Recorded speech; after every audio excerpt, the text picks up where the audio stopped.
देखिए धन सिंह रावत जी, मैंने कल भी मीडिया के थ्रू बताया, मुझे नहीं समझ आता है कौन सा सूखा नशा कर रहे हैं।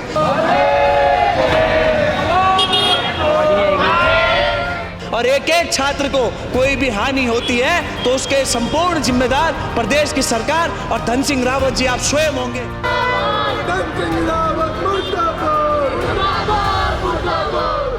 उत्तराखंड हाई कोर्ट ने राजकीय विश्वविद्यालयों और महाविद्यालयों में छात्र संघ चुनाव को लेकर दायर जनहित याचिका पर सुनवाई की है।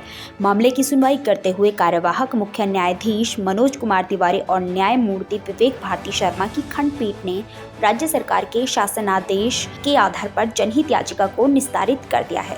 सरकार की तरफ से कहा गया है कि उसने 23 अप्रैल 2024 को शासनादेश जारी कर कहा था कि 30 सितंबर तक छात्र संघ चुनाव को हो जाने चाहिए, लेकिन विश्वविद्यालयों ने उस आदेश का अनुपालन नहीं किया है। चुनाव कराने की समय सीमा निकल चुकी है, इसलिए अब छात्र संघ का चुनाव करना संभव नहीं है। इसके आधार पर कोर्ट ने जनहित याचिका निस्तारित कर दी है।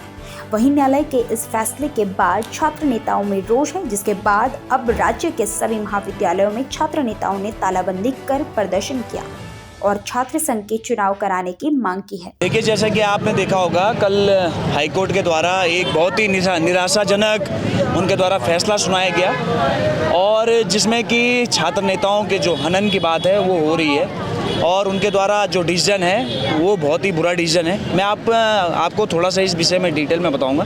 सरकार के द्वारा अपनी पैरवी की गई और उनके द्वारा कहा गया कि 23 अप्रैल 2024 से हमारा जो एकेडमिक सत्र हमने स्टार्ट किया था और 30 सितंबर से पहले शासन चुनाव होने थे, लेकिन इस बीच के अंतराल में कुलपतियों के द्वारा शासन चुनाव नहीं करवाया गया, जिस वजह से हम अभी सक्षम नहीं है शासन चुनाव करवाने में और इसलिए इसमें रोक लगा दी जाए। तो सरकार के द्वारा ये अपना पक्ष रखा गया और सरकार ने अपना पल्ला झाड़ा। मैं आपको थोड़ा सा इस विषय में बताना चाहूँगा। हमारा जो एकेडमिक सत्र है हमारा 1 जुलाई से स्टार्ट हुआ है। हम लोग HNB गढ़वाल से एफिलेटिव हैं और हमारा कहीं भी दूर दूर तक श्रीदेव सुमन से कोई भी वास्ता नहीं है, कोई भी लेना देना नहीं है।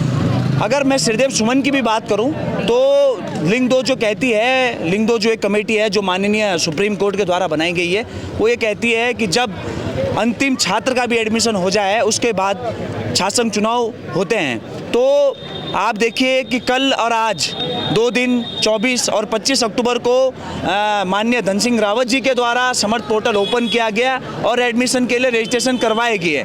अब मुझे बताइए आप, और दूसरा उन्होंने अपना पक्ष रखा कि 9 तारीख से एक्सटर्नल परीक्षाएं श्रीदेव सुमन की हैं।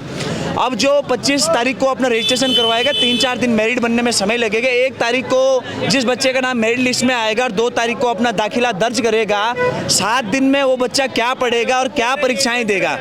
कहीं ना कहीं ये छात्र राजनीति को खत्म करने का प्रयास किया जा रहा है, छात्र राजनीति को कुचलने का प्रयास किया जा रहा है, क्योंकि धन सिंह रावत जी जानते हैं ये बात कि छात्र नेता ही वो एक माध्यम होता है जो छात्रों की, गरीब दूर दराज से आने वाले छात्रों की आवाज़ को बुलंदी से यूनिवर्सिटी तक पहुंचाने का काम करता है, शासन प्रशासन सरकार तक पहुंचाने का काम करता है। और यदि छात्र नेता ही नहीं रहेंगे तो गरीब छात्रों की आवाज़ कौन बुलंदी से आगे उठाएगा। इसलिए धन सिंह रावत छात्र राजनीति को बिल्कुल समाप्त करने का प्रयास कर रहे हैं। क्या इसलिए ही उत्तराखंड के लोगों ने अपनी शहादत दी थी? उत्तराखंड के लोगों ने इसलिए आंदोलन किया था? क्या इसलिए ही उत्तर प्रदेश से हटकर उत्तराखंड के निर्माण के लिए हमारे उत्तराखंड के लोगों ने अपना बलिदान दिया था कि आने वाले समय में प्रदेश की सरकार के द्वारा यहाँ के युवाओं को कुचलने का काम किया जाएगा?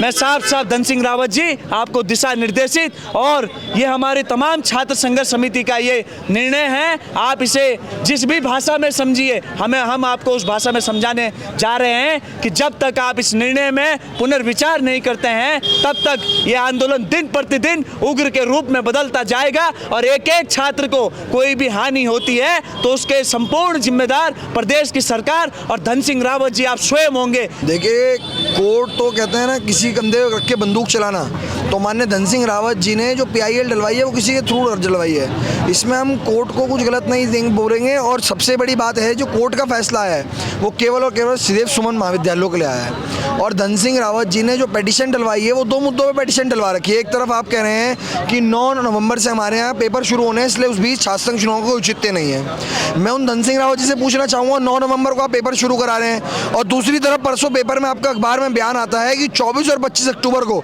एक बार दोबारा समर्थ पोर्टल के थ्रू एडमिशन प्रोसेस शुरू हो रहा है। जिन बच्चों के एडमिशन आप 25 अक्टूबर को करा रहे हैं, आप उनके एक हफ्ते के अंतराल में पेपर कैसे करा सकते हैं? देखिए धन सिंह रावत जी, मैंने कल भी मीडिया के थ्रू बताया, मुझे नहीं समझ आता है कौन सा सूखा नशा कर रहे हैं, जिस नशे में उनको ये समझ नहीं आता है वो क्या बयानबाजी कर रहे हैं। कभी वो कहते हैं मैं ऐसा एक ऐप लाऊंगा जिससे मैं बारिश करवा दूंगा, कभी वो 4-5 दिन के अंतराल में पेपर करा रहे हैं। तो मुझे उनकी रीति नीति कुछ समझ नहीं आ रही है, किस प्रकार वो छात्र नेताओं को और आम छात्र छात्राओं को अंधेरे में रख रहे हैं और वो क्या करना चाह रहे हैं, हमें कुछ समझ नहीं आ रहा है। तो आप अपनी बात पे खरे नहीं उतरे, आप कहते हो कि हमारी तैयारी नहीं है, आप किस बात की तैयारी कर रहे हो?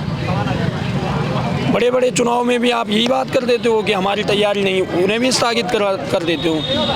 आपको जब भी किसी रैली या किसी विधायक या किसी मंत्री या किसी संतरी की रैली में, तब आपको छात्र नेताओं की ज़रूरत पड़ती है, और आज आपने छात्र नेताओं को ही अपाहिज बना दिया।